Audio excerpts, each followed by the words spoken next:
Hello, so today we're going to do the much requested long-term review on the Abelo National Hive. It was set up 2.5 years ago. Let's see how it's performing.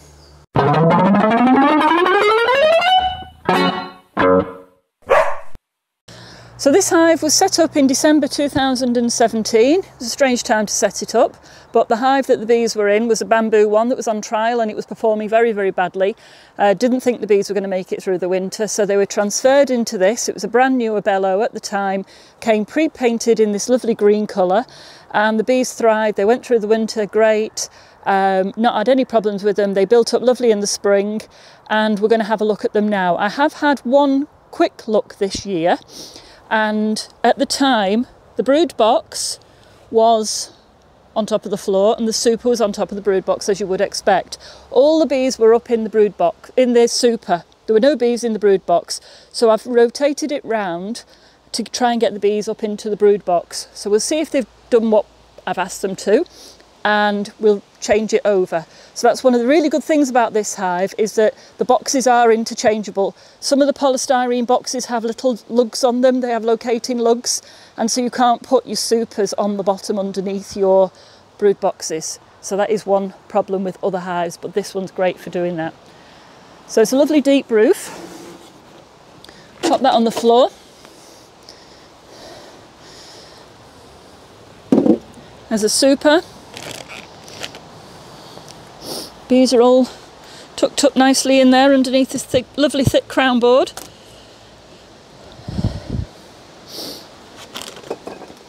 The only downside about this is when I turn the crown board over to check for the queen, the bits fall off. But the new crown boards only have one in the middle. They don't have the 5 anymore. So that is an update on the new ones, which is a good thing. So just pop that down there. So the bees have come up. They're taking up 1, 2, 3, 4, 5, 6, 7 frames they've filled. Not doing anything at the ones at the front. That's no surprise, because where the bees are actually located, the sun comes up over the top and towards the back to a certain extent. So they've put their brood nest at the back of the hive. And they're moving slowly forward as they need the space. So we'll give them a little hand with that as we do our inspection. Only seen one slug up to now. So that means not a lot of condensation in here. I am going to do a slug count one year. One spring I'm going to compare hives for slugs. There's a nice heavy one there, lots of nectar in that one. Really good, these plastic bits on the side of the hive. It's lasting very, very well.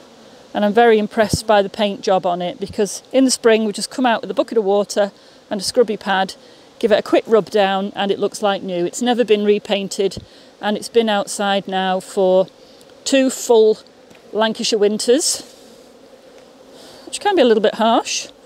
There's the queen, laying like a trooper. So they have come up, they've taken up the brood box. Don't need to see any more in there. I'll rotate these frames around, give them some work to do. Not breaking up the brood nest. Just pop that one in there. We have got 20 odd degrees forecast in a couple of days' time, so they'll get to work really quickly on all of that. So now the brood box is going to go the right way up, so nice little handholds on the side here. Abelo have brought out another variety, another version of this hive, a newer version, which has got handholds all the way around on each side, and they do it in a lovely shade of pink. Just another bonus.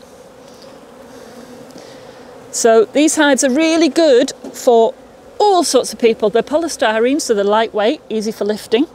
They are very, very robust. So if you're a bee farmer, a commercial beekeeper, extremely good for that, very hard wearing. And if you want them to look good in your garden, good paint job on them, then highly recommend this one. Just give that a scrape off there. Bees are all down there buzzing away.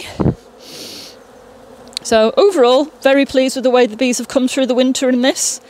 And we'll just swap these around. The other good thing about these is this landing board at the front is only small. Some of them stick out about this far, and if you are trying to move them around in your car, then they can just get in the way.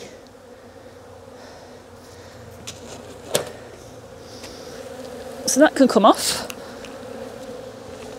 No dead bees on the floor. This little entrance block, once I've got that off, is very easy. If you were moving the hive, you just take it out, turn it upside down, pop it back in, and the bees are locked in. Or if you're cutting your grass, you can lock them in the night before if you have to do that to cut your grass.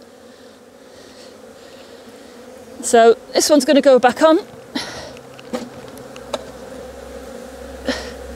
Red nose to the front.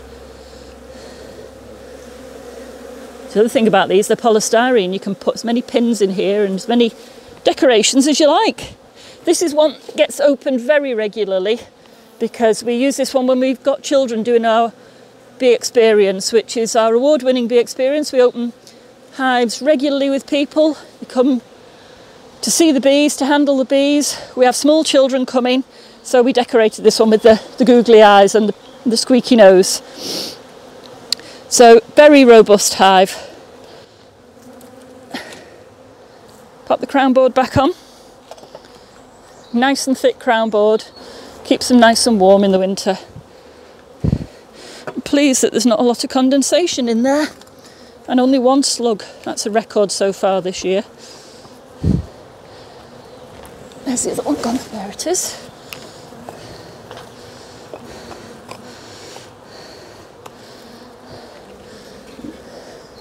So would I recommend it? Definitely. Any things wrong about it? Only all the little bits that you have to find homes for, but they have addressed that in the newer versions. So no, definitely recommend this one. Also, we have it in a lovely shade of blue and yellow. Can you see that? That one's been outside now for about 18 months and it still looks brand new.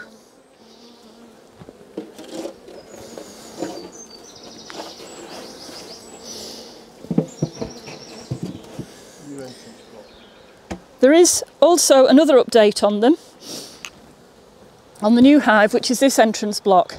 So rather than the black one that I just showed you on this one, they now come with this. So you can slide it along, open it all together, so that lots of bees can come and go through here. Or you can slide this along as a mouse guard and reduce your entrance down, so like teeth sticking down. Or you could take it all the way out and turn it over and block them in all together. So very well thought out piece of kit. If you do close the entrance completely, you've always got some ventilation. So I would highly recommend this for it's a polystyrene hive, so colder areas are very good with polystyrene. We always use these up north where it's cold. Bee farmers use them a lot. They're very robust, very hard wearing. They're lightweight, so if you do have struggle lifting heavy boxes, they are one of the lighter ones on the market, so they're very good for anyone who struggles to lift. The parts are very readily available. I'd just like to say that the reviews that we do are totally independent. We're not sponsored by any of the manufacturers, and this is just purely my view on this particular hive. What was that, Roxy? Ah, Roxy says, if you found this video useful, please give it a big thumbs up. And don't forget to subscribe, button down here, to see more information, more videos about bees and beekeeping. If you hit the bell icon, that's about here, you'll be notified when we upload new content. Also, let me know in the comments if there's any topics that you'd like to see about bees and beekeeping. And if you go to our website, which is thebeecentre.org, you'll find out loads of information on there. And you can contact us via the website. Thanks for watching. Good girl. Good girl. Right. Ready?